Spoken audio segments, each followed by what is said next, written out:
Start recording. There it is. Right, There we go. we're all good. Over to you, Alison. Share my screen. Hopefully everyone can see that. I don't have a great view of the chat, Gemma, so if anything's going on that I need to know about, please give me a shout. Yeah, absolutely.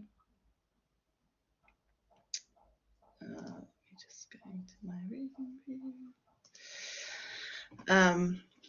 So yeah, thank you everyone for joining today. This is quite amazing that it's such a popular topic. So my name's Alison Gibson. I'm a head of digital education here at the University of Birmingham. I say here as though I'm sitting at the university, I'm in my house, but at the University of Birmingham. And one of the things we've been trying to do a lot in our team is think about professional development for the learning technologists in the team. What that looks like is incredibly varied and can be really a little bit tricky sometimes to talk about, actually. And when I first suggested this as a possible topic for a webinar for ALT West Midlands, I'd actually originally suggested something around career progression.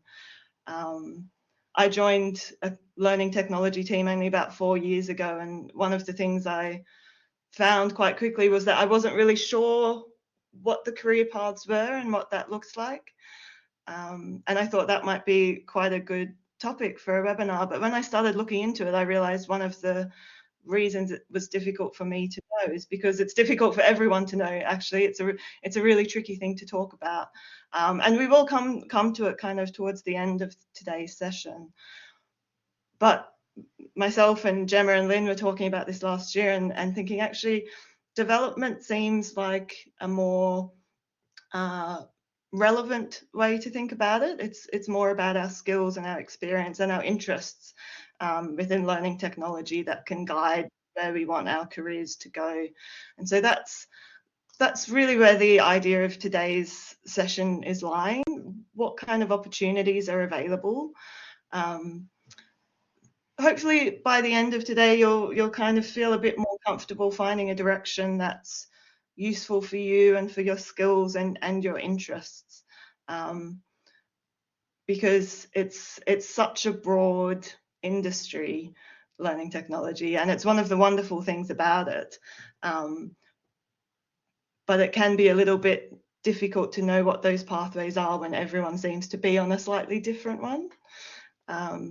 So if I just go to my next slide, but I am actually going to jump out of this and pop a poll in the chat. So let me just do that quickly.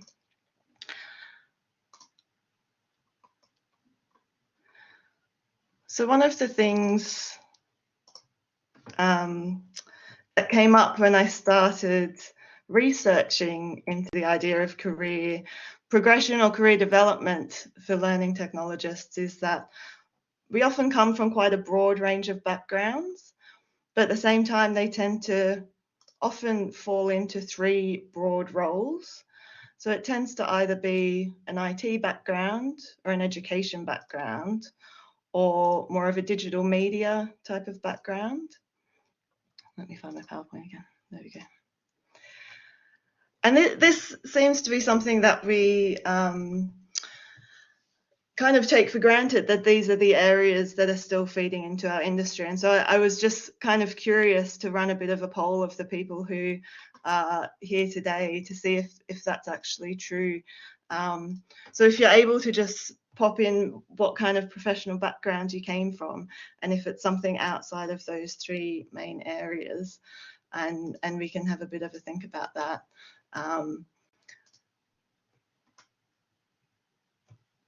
I mean, it's looking pretty broadly true at the moment. With about 10 votes have come in, 4 for education background, 4 for digital media, and 1 for IT, and then 1 other one. Please do keep voting, because I'm personally just really interested in this as well, to be honest.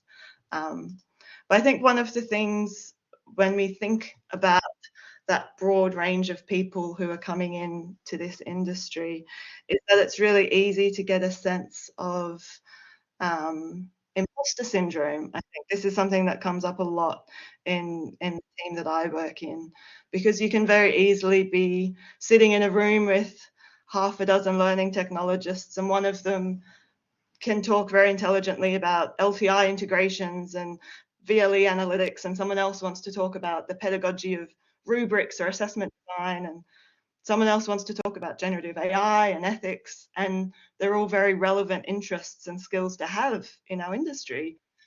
But if someone's talking about an area that is different to your area, it's easy to feel a little bit disconnected, I think. And so one of the things, one of the hopes for today really is to encourage you to think about your own skills and experience and interests and focus on that as a way of finding opportunities for development, rather than thinking, oh, I must know everything there is to know about LTI integrations just because I'm a learning technologist. Now, I need to close that screen.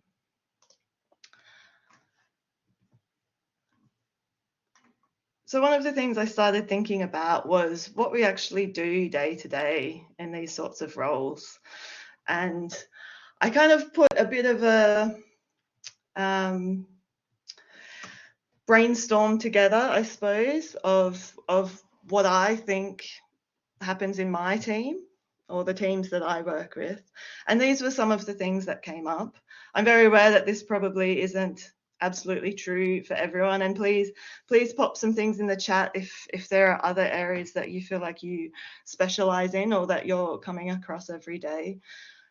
Even just looking at this, you can see that there's a really broad range of things. I mean, there's a very big difference to supporting a PG cert in higher education to answering help desk queries. You know, someone will get in touch and say, oh, where's my lecture recording? And someone else might get in touch and then say, I need to redesign my assessment. Can you help me with that? And someone else might want to talk about generative AI and how that might work, or someone else might want a video created, and all of these things fit within our learning technology teams.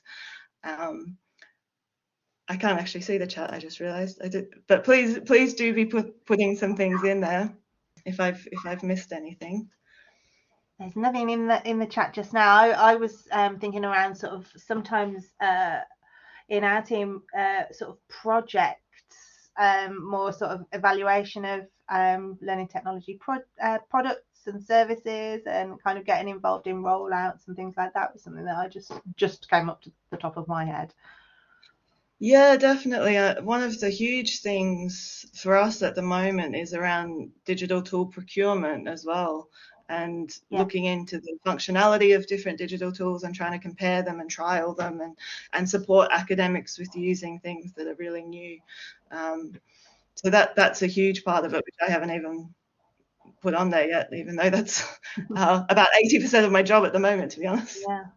Gemma's just put in the chat, they've just rolled out Black Belt Ultra, which has kept them busy. Okay. Yeah, so the upgrades and keeping on in sort of up to date with things that are changing as well. I suppose that keeping up to date is something that in terms of our CPD really key. Yeah, so I think when you start thinking about these sorts of day-to-day tasks that we're all doing and what kind of development opportunities they might lead to, it can be a little bit tricky to see particularly direct pathways, like I was saying.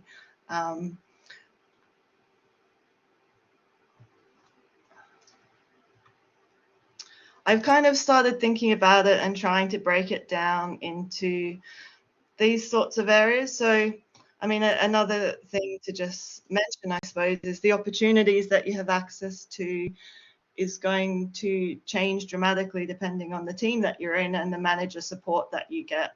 And hopefully everyone's in a really supportive team. Hopefully everyone has managers who are really encouraging them. But I think it's just worth noting that that's not always the case. And I just wanted to make sure that we were talking about both options, really, things that you can do even without that support, and then some other things that you might need a little bit more well, for starters, money. Things that cost money, obviously, you're going to want a bit of manager support on and someone else to pay for it. So in terms of things that are quite straightforward to access, and I'm sure a lot of us do a lot of this as just a kind of part of our jobs, hopefully. We've got a lot of Future Learn courses. So I signed up recently for the Generative AI one that King's College has put together. I tried really hard to get through it in the 2 weeks that I had, and I didn't quite make it, unfortunately, but it was amazing to be able to access that for free. And please, as we're going along, if you've accessed anything along these lines that you think it would be useful to share, please do pop them in the chat for other people to see. So participating in webinars and podcasts like this one, obviously, it's free to attend.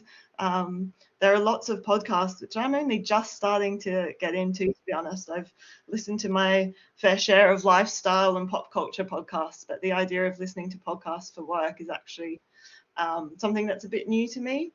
But there are some really interesting ones around. I was listening to one the other day from the Swansea Learning and Technology team, and they've got, I think they're up to 50 or 60 episodes or something. So that idea of trying to find some free resources that can focus your interests a little bit.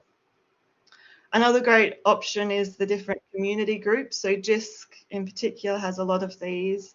So the National Centre for AI is just doing some really interesting work. You can sign up, you can attend webinars, you can attend groups with them, but also just the email traffic that comes through on a lot of those lists is really interesting. You get a real sense of what's going on across the sector if you can engage on that sort of level. And then obviously ALT membership. Sorry to interrupt. Can anyone hear me? I can't hear anyone speaking. We can hear you, Nat. You might not be able to hear me if you can't hear anyone. Is everybody else able to hear okay? If you could give me some thumbs up in the chat. Everybody else is okay. I'm going to suggest, Nat, maybe, I don't know if you can hear me, but if you maybe leave the meeting and come back in, that might reset your settings. I'll put that in the chat for you as well, because you may not be able to hear me. Yeah, sure. Oh, sorry, Nat. hopefully you can catch up on the recording as well. So yes, in terms of ALT membership and groups like this one, so this is the ALT West Midlands group running this, although I expect there are people from other areas of the UK joining us as well, which is great. And towards the end of today's session, I'll be asking for any kind of development opportunities that you might be looking for, because one of the really nice things about this group is that you can directly feed into it. We're looking for ways to support the learning technology community, and that's something that we're very open to ideas on, because otherwise it's just us trying to think of things off the top of our head. So please, if you do have some ideas of what opportunities you'd like to have access to, please do let us know. The ones that are a little bit trickier, or potentially a little bit trickier because of the kind of budget concerns, is attending conferences. So if you're lucky enough to live in a larger city, then you might have access to some potentially free conferences, although sometimes obviously there are fees to attend those. Presenting at conferences or presenting at webinars or going on podcasts, this is the kind of next level up, I think.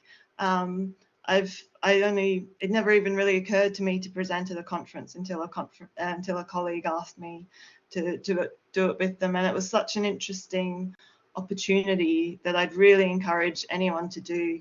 I think even the act of putting together an abstract to submit to a conference is in itself a really interesting professional development opportunity, because I think for a lot of us, we're so busy, we're going from one task to another, our jobs are so broad. It's tricky sometimes to focus in on a single piece of work and think about the impacts that it's had. And if you're going to present at a conference or put a paper in for a conference. That's really what you're asked to do. You have to really distill your work down into, say, a 15-minute presentation. And that in itself is really good experience, I think. And there are so many webinars around that if the idea of putting your name forward for something like DigiFest is a little bit tricky, or you don't feel quite ready for that yet, the range of other webinars around is just huge, and might feel a little bit more accessible. I'm not actually sure. I've put podcasts there, but I'm not entirely sure how you get invited onto anyone's podcast. I've never done that. I've never even tried to do that. But I presume there are ways that you can do that to, reach out to someone and say, hey, I listened to your podcast. I heard you talking about, pedagogy of rubrics the other day, and I have some interesting thoughts about that, and maybe we could have a chat on that. So that was just something that occurred to me the other day, that I was like, oh, maybe I should do that. If I'm suggesting it, maybe that's something that I should do. And then we're going to move on a little bit now to some of the more kind of official routes of development, I suppose you might call it, the accreditation. So Gemma, do you want to jump in and have a bit of a chat about that? I'll just jump to the chat. There's some interesting suggestions before we kind of move on to that. So there's some all sorts of interesting resources that we've got in the chat, and so I'm just going to scroll up a bit. There is apparently Edinburgh University has a good Future Learn course on video creation, which might be of interest to people. And then futureteacher.eu, suggested by David, and also that's got popular. A few people had thought about Future Teacher. University of Kent digitally enhanced education webinars are free to attend.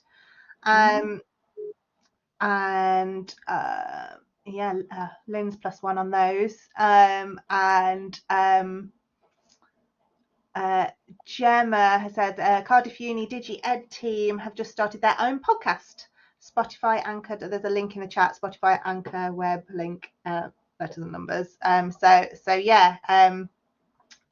If maybe you might be looking for collaborators there, Gemma, on that podcast.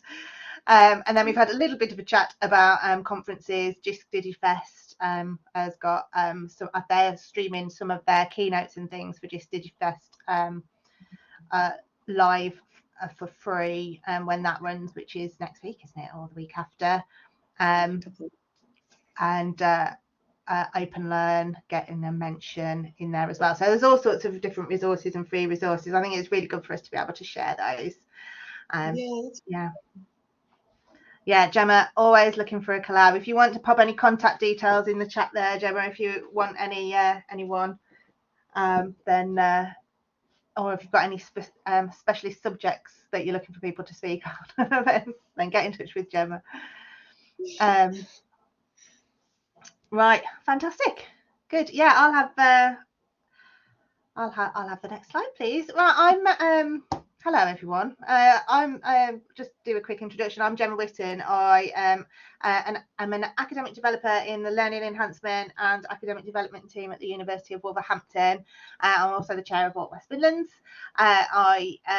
One of the things that I do as part of my role is I run our Advanced HE Fellowship Scheme at Wolverhampton. And one of the things that I've been really keen to do is look for ways to recognise the contribution of professional technical staff like learning technologists, technicians in faculties, and all that different non-traditional academic roles, and how we can recognise their contribution to supporting learning in higher education through advanced HE fellowships. One of the things that I was really pleased about, we've just reaccredited our internal scheme to the new professional standards framework, PSF 2023, and the changes that Advanced HE have made to that in collaboration with the sector are really good, very inclusive of a range of different roles. So I think more so than ever, for learning technologists and people in learning technology or technical or professional roles, the professional standards framework categories and dimensions really are much more inclusive of those different sorts of roles. I'm going to talk, some of you might know lots about this already, some of you might not know much, so I'm just going to give a little overview about how I think this might be useful and where you might sit within some of these standards framework. I know somebody mentioned in the chat earlier on, apologies, I can't remember the name of who it was that they were thinking of looking at fellowship at some point already, so it must be on some of your radars already, and most of you will probably have accredited schemes within your institutions as well. But there are 4 descriptors in the professional standards framework, and they are associate fellow, fellow, senior fellow, and principal fellow.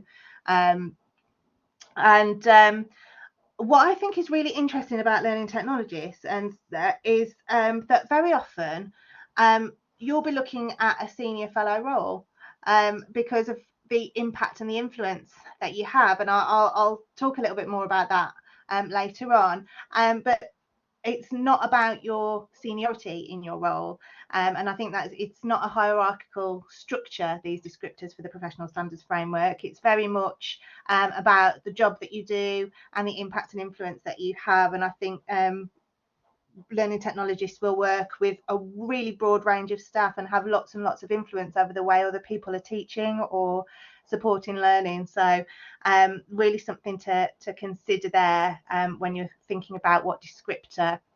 I will put a link into the chat, and if this is something that you haven't done before and you are interested, then Advanced HE have a great tool. It's called the Fellowship Category Decision Tool or something like that. There's the link to it in the chat, and it takes you through a series of questions for you to sort of reflect on your practice and where your role sits. And you kind of get a series of multiple choice, and at the end you get a lovely graph out, which I really appreciate, which tells you how many % of fellow or senior fellow or principal fellow you are. Yeah, and that's really interesting. It also maps across where you sit in terms of the dimensions as well. So there are 15 dimensions that you have to demonstrate, and they're split into 3 areas. And I won't go into too much depth about them today because we're only here for a minute. But there are professional values, and they're all around sort of accessibility and inclusion, evidence-informed approaches, collaboration, and sort of understanding the context of higher education.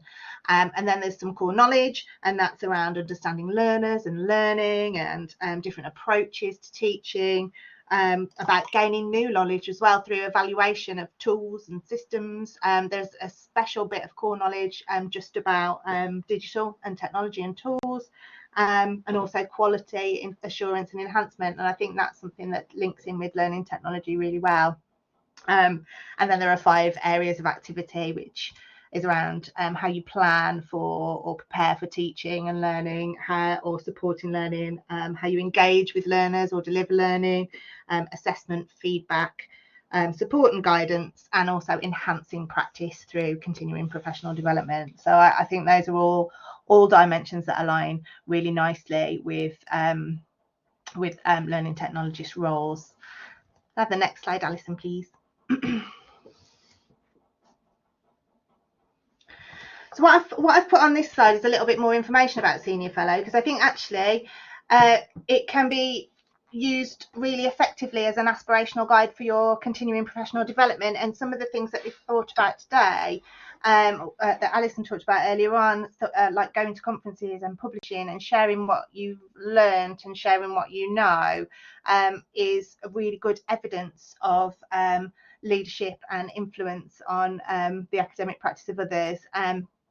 So on this slide, I've just put the Senior Fellow descriptor 3 in full, and it's suitable for individuals whose comprehensive understanding and effective practice provides a basis from which they lead or influence those who teach or support high quality learning.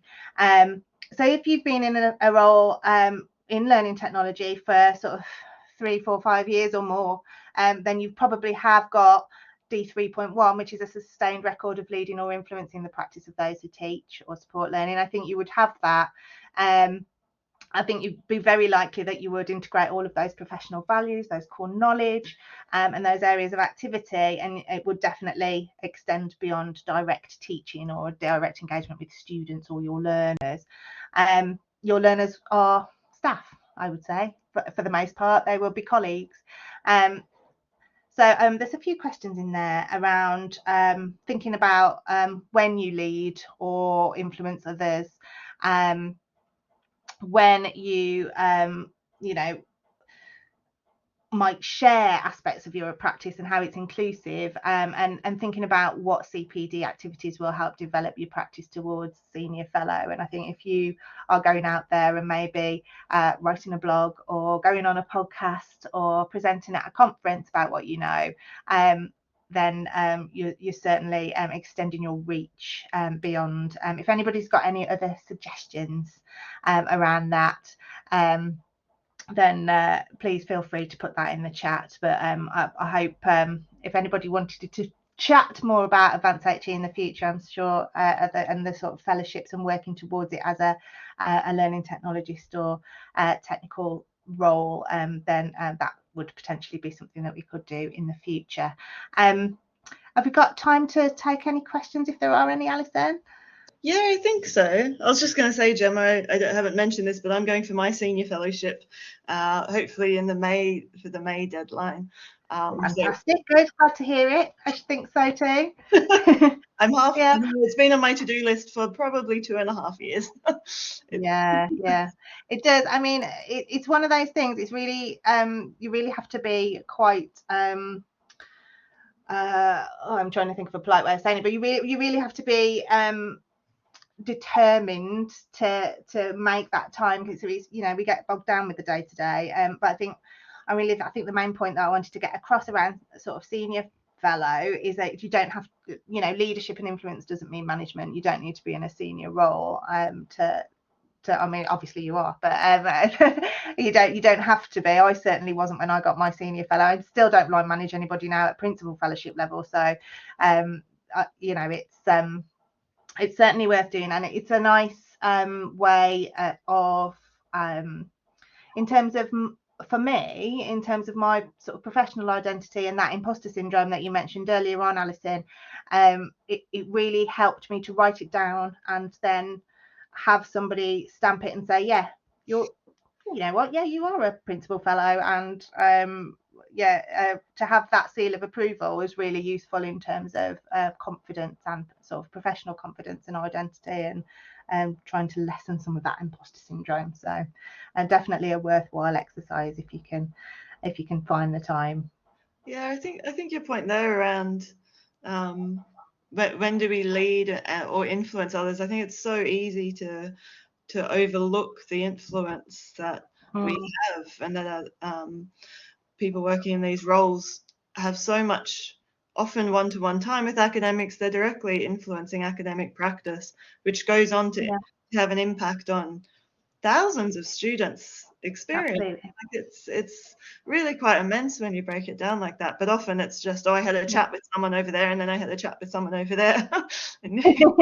Yeah, it is. It's all about, some of it is semantics. Some of it is about the language you use to talk about what you do. It's not necessarily, it might feel like just a chat about this X, Y, and Z, but actually it is quite impactful when you add it all up. So if you can kind of get the language right, maybe that's something that we can look at, that language of leadership and influence.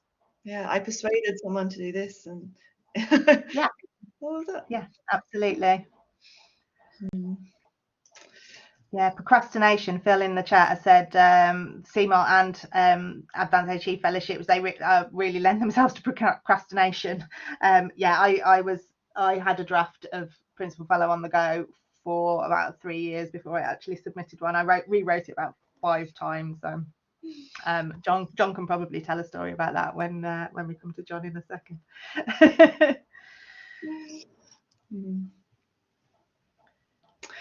I think we've got CMALT accreditation up next, don't we? Should we move on? Let's move on to John.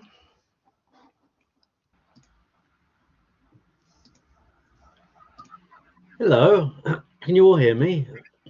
We can hear you, John. Thanks. Nice to speak to you today. I'm one of Gemma's colleagues at University of Wolverhampton in the lead team. I'm an academic developer and I've been a CMALT holder for 15 years. So I've done lots of reviews of my own practice to get reaccreditation for that. And I'm a reviewer. I've been a reviewer for about 10 years. So I've gone through many submissions from other people. If you don't know what CMALT is, let me paste a really nice, succinct overview of what it is in the chat now, and I'll cover that as well. So basically, CMALT is a portfolio-based professional accreditation scheme for people who are involved with using technology in their work. So it might be a learning technologist, it might be an administrative staff member, it might be an academic staff member or a manager. You don't have to purely be based in a learning technology role. And what it does is it basically shares, if you gain accreditation, if you gain membership of ALT, it basically just shares the fact that your capabilities of using technology. It's certified by peers and it demonstrates that you're really keen to engage in your CPD. And of course, every 3 years you have to reapply. So it makes sure that, perhaps unlike other schemes, you have to keep it relevant all the time. Phil said I have a vague recollection of being in a foundation CMALT, and actually, interestingly, a few years ago I helped co-develop the associate ALT membership pathway. So we have 3 different routes. We have associate membership, we have certified membership CMALT, and senior certified membership. I'm a certified member.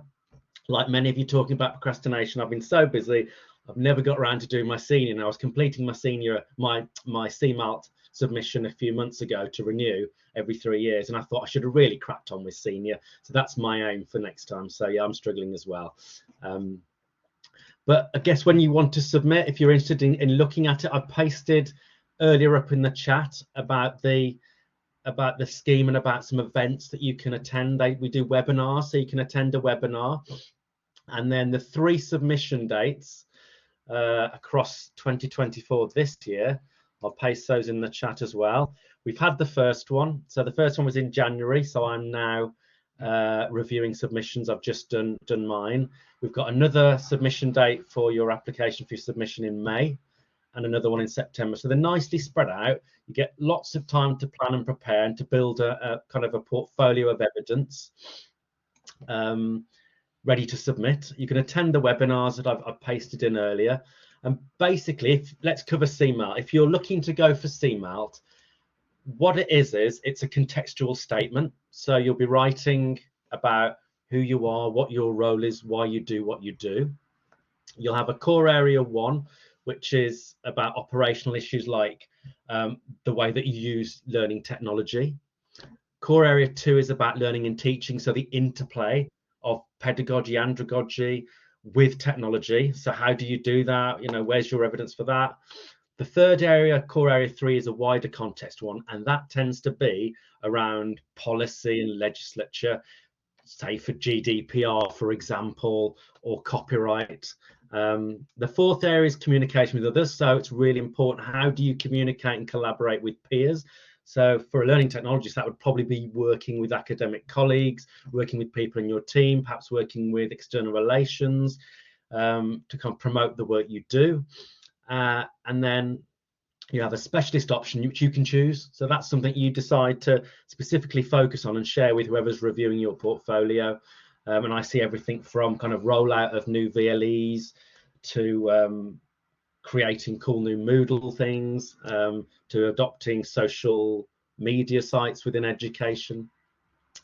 And then you have your future plans. So that's one of the last sections, and that's just what you plan to do in the future, and that ultimately is referred back to when you do your 3-year review and you have to reapply again, which isn't as onerous. So you write a little bit less, but it's more kind of rounding up what you've been doing over the last 3 years.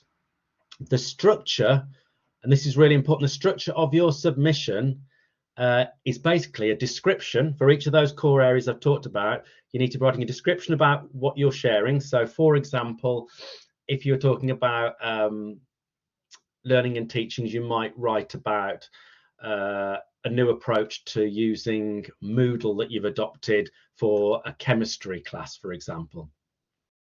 So you write a description short about that. Then the reflection is where you personally and professionally reflect on it. That is the area that applicants most struggle with. So when you write reflection, yeah, that's great, David Crowther. Thank you for that. It's really important that, and then there's lots of reflective models. So there's Brookfield's reflective lenses, there's Gibbs reflective cycle, Kolb cycle, there is Shon, and I think Shon's a really good reflective tool to use, which is reflection in action, which you should be doing if you're applying for membership of ALT, because you have to do it every 3 years, and it's reflection on action. So you can stop. You get a moment in your career when you can consider, what have I been doing? Why have I been doing it? Did it go well? What would I do differently? And often I see a lot of applications where people are really good at describing, but they don't really dig into their own reflection about what they've learned, about what they've done, why they would do it that way, why they do it differently, the impact that it had. People are great at doing descriptions and including evidence, but if you think about applying for CMALT, please, please, please really engage in kind of a reflective voice. Make sure that's part of your submission. Otherwise, most of the kind of referrals I provide back are just, we're missing that reflection on you personally. And people write about, oh, my institution does it like this, but why do you do it that way? And I think it's really similar to Gemma talking about her Advanced HE fellowship scheme. A cornerstone of that scheme is reflection again. So it's the same for applying for CMAT. It's about that reflective element. So you write a description, you reflect heavily, and then you provide evidence as well. Yeah, I mean, you can write loads down, David. Dave's talking about writing a lot down. That's great. And I think that's what I did with mine. I tend to keep a record of everything I've done over the year. Then each year I pull a few elements that I want to go into my CMALT. And then I might say, that's the one that I'm going to talk about for my learning and teaching in core area 2. For my legislation, I'm going to cover this element in core area 3. And then I spend my time just sitting somewhere quiet, maybe going to a different campus and reflecting on why I did it that way, what the difference was, what the impact it had within my institution, within the stakeholders, students, staff, and make sure you get some evidence to round it out. And if you do that, then you'll submit and upload to the portal on ALT. You'll wait, I think it's normally a couple of months for us to get around to doing our reviews, and then you'll find out. And some people get through first time, so you might be it ranges between adequate to strong evidence for us as reviewers. So you'll get a pass or passes distinction. If you require some revisions, that's fine. It comes back and you can just edit those elements that we require a bit of clarity on. And like I say, that's normally around reflection on your own practice, which we really need you to dig into, to just share a little bit about you and your kind of passion and your beliefs and why you do it that way. But yeah, I'd recommend it. I need to crack on with my senior CMALT. It's really good for continuing your engagement within the field of learning technology, and I'm not massively involved or interested in hardware, but what I am interested in is the way that software and webware can enhance, improve, engage, and that's my passion really. And I get a chance to share that with people in a submission every 3 years, and they have to read it. So how cool is that? Someone's actually listening to your voice, and so reflect in that document. How does that sound, everyone? Is that okay, Alison and Gemma? Yeah, that's really, really helpful. Thank you, John. I think I've never really known much about CMALT, and to be honest, doing it again every 3 years has always put me off a little bit, but I think you've actually sold it really well there. It's a nice way to revisit your practice and to make sure that accreditation is up to date. Yeah, that's really interesting.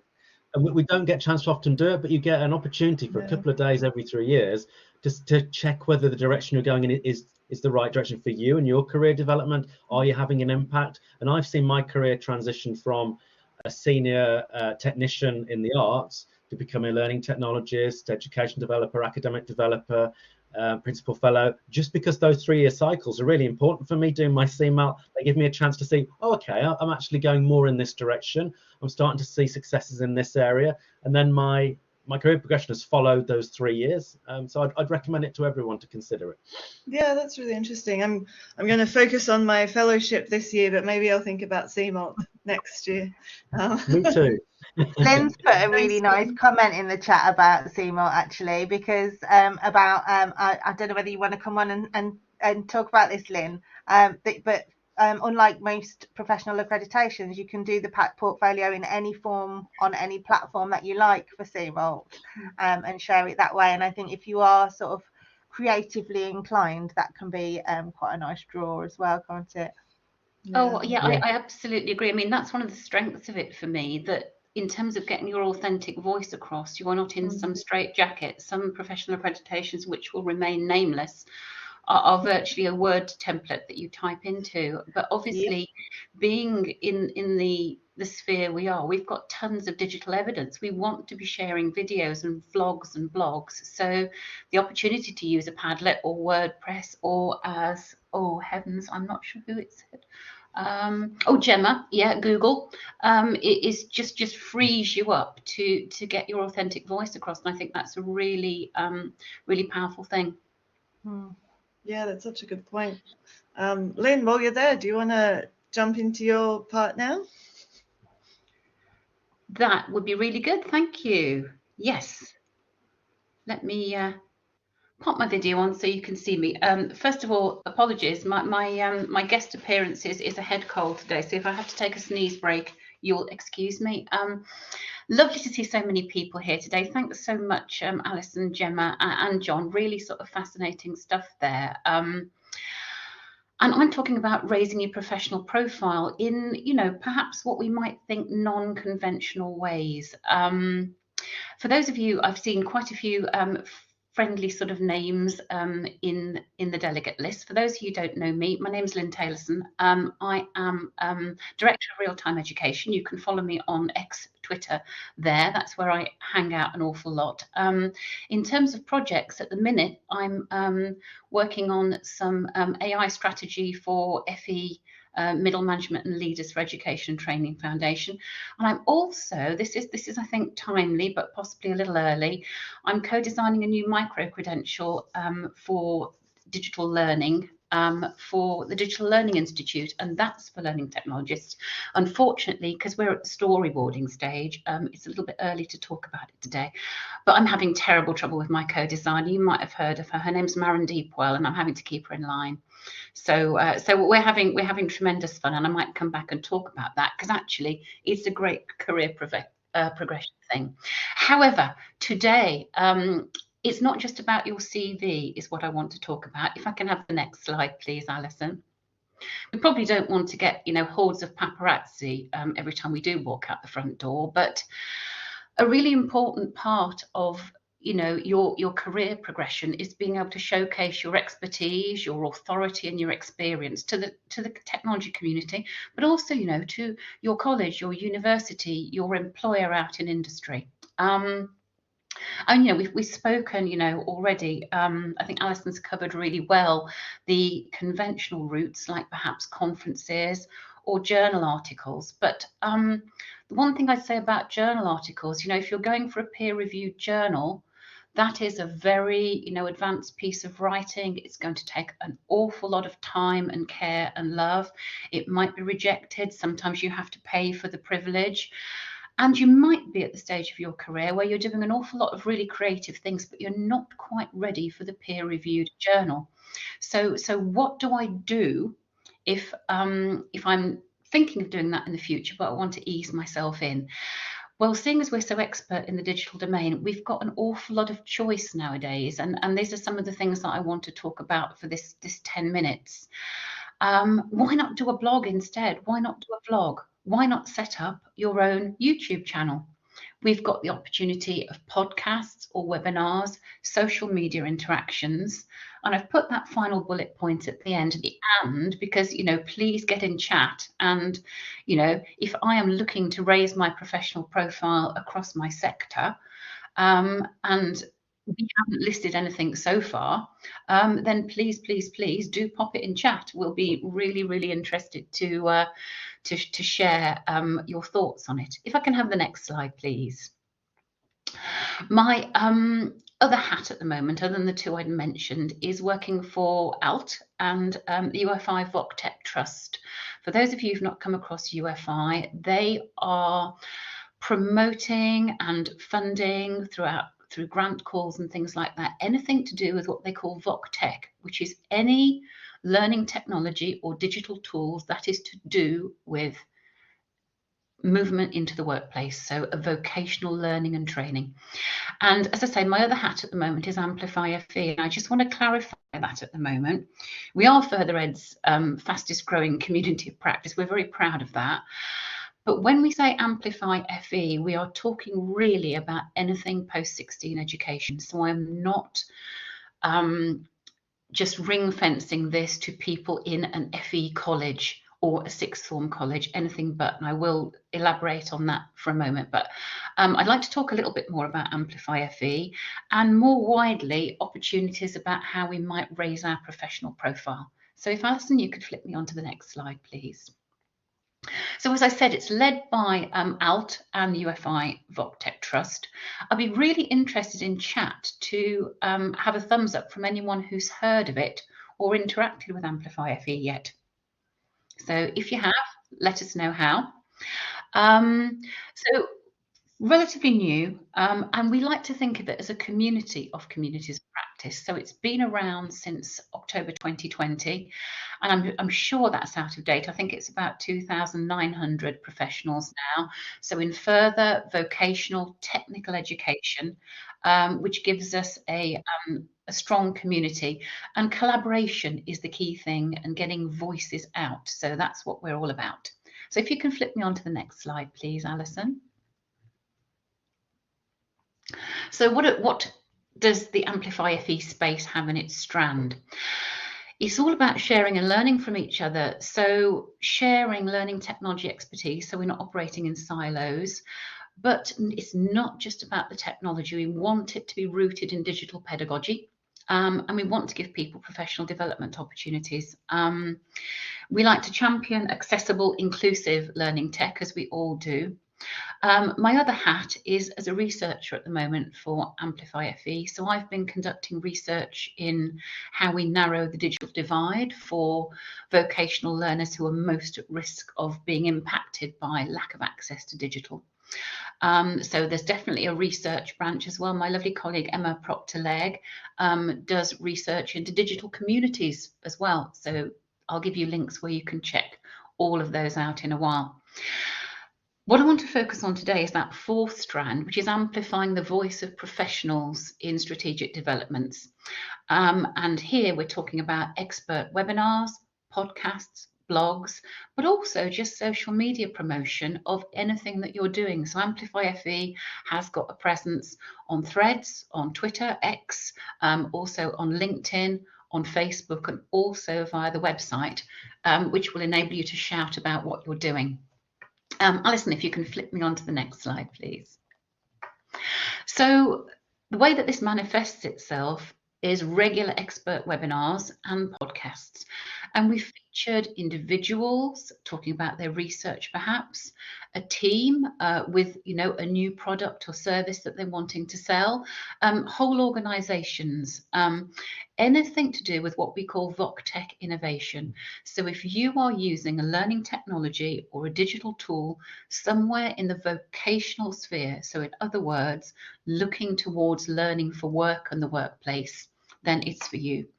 So what have people done in the past? They've showcased new designs and new products. For people who know Peter Kilcoyne, he's done a webinar actually outlining the main benefits of Teachermatic, which is his new AI tool, which automatically creates things like lesson plans and schemes of work and quizzes. We've had some lovely colleagues from JISC come along to talk about AI. Also, individual, companies, people like Vivox and H5P have come across, Blended Learning Consortium and Text Help. But also, when it comes to things like organisations, we've had the ESOL community do a webinar. University of Sheffield and Coventry City Council have all, come forward and taken their place at the microphone. And what we hope this does is it allows people to make contact with really key end users. So some people have used their space to shout about a really successful project that they've launched, an award that they've won, some new innovation.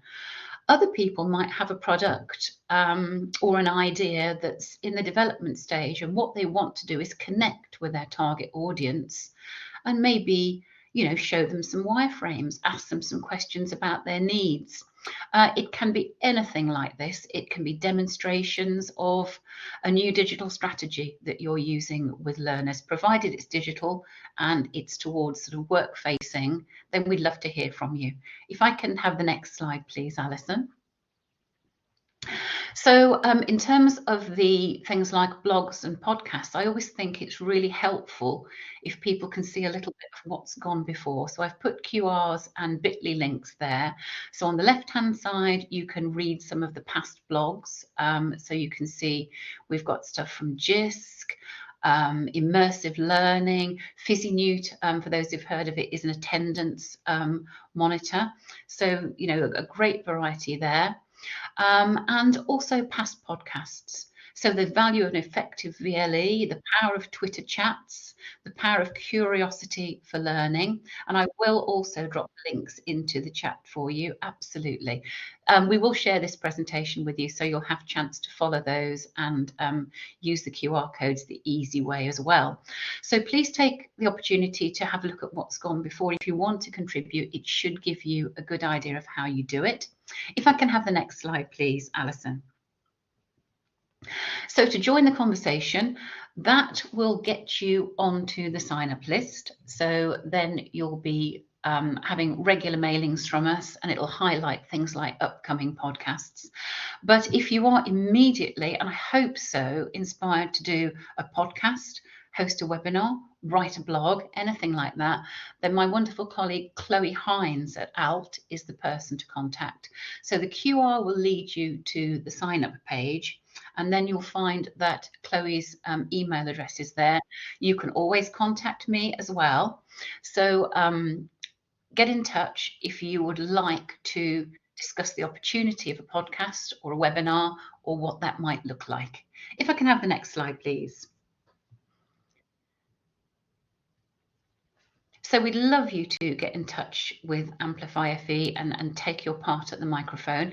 But I've got one shameless plug before I leave, and it's circling back to John's topic of CMALT. So I'm a senior CMALT. I'm being joined by my colleague from ESOL, Rachel Owner, who has CMALT, and Sammy White, who is a maths guru, and she has associate CMALT. And on the 11th of March from 10:30 till 11:30, we are doing an Amplify FE webinar on experiences of CMALT in further, well, that's the wider post-16 education. So if you are not perhaps in a school or in a university, you're in an FE college or a sixth form or an independent training provider, anything like that, a learning technologist in a private company, and you're considering doing CMALT, then this will be your chance to hear some perspectives on it and also to ask any questions. Oh, thank you so much, Jem, popping all of those links in chat. That's really helpful. And that's me. So please pop any questions or comments on anything you think I've not covered on raising your professional profile in a more unconventional way, provided it's not interpretive dance. Just pop them in chat for us. Thank you. Thanks so much, Lynn. I think that's such a nice way to phrase it as well, in unconventional ways. If any industry is going to lend itself to being unconventional, I feel like learning technology is it. So I think that's a beautiful way to talk about it. I'm just aware of time, and I know Alison's comment as well. We are at DigiFest, so if you're coming along to DigiFest, please come in and see our stand. Come and say hi there to Marin and to Gemma and to Chloe and myself. That's another way you can get in touch. Yeah, definitely. DigiFest is going to be good. I'm just aware of time, and I know some people are dropping off, obviously, to attend a few of other things. Myself and Gemma and Lynn are happy to hang around a little bit after 3 to kind of finish up the conversation, but obviously if anyone needs to go, that's fine.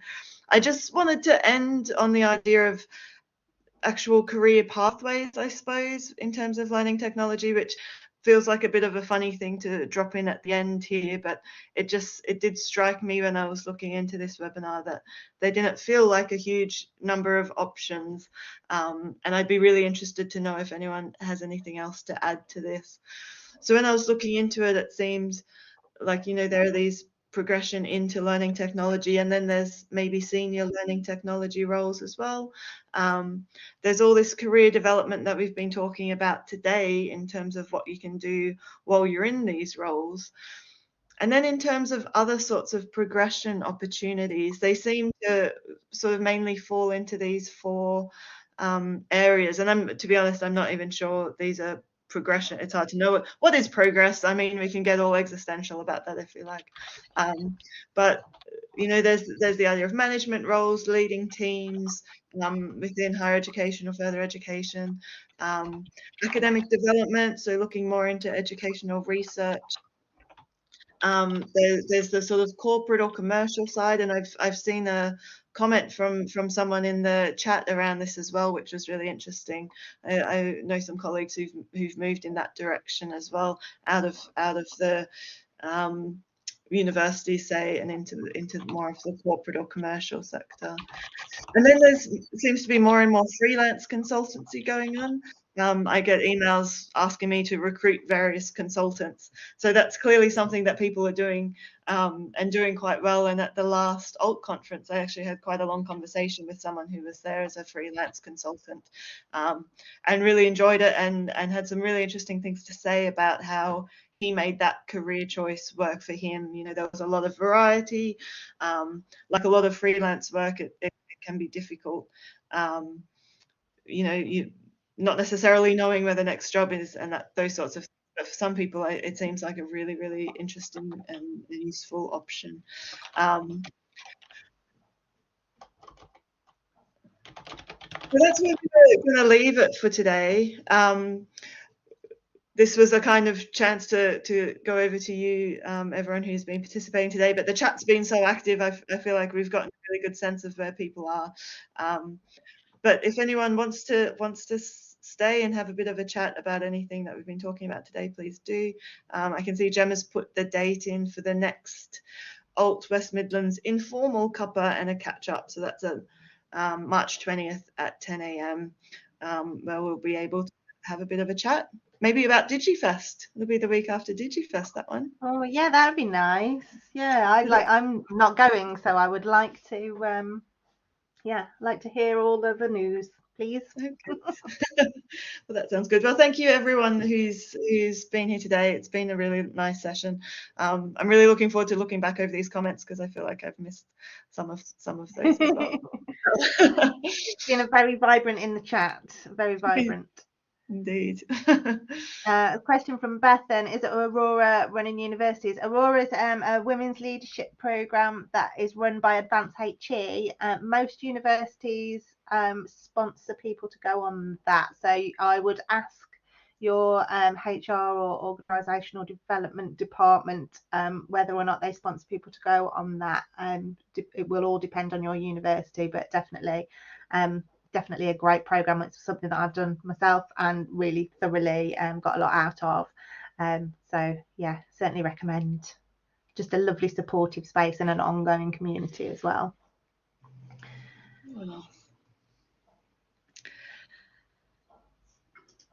Yes, thanks all. Really nice to see the lovely comments in chat. Thank you for your thanks. Yeah, thanks everybody for coming. Thank you, everyone.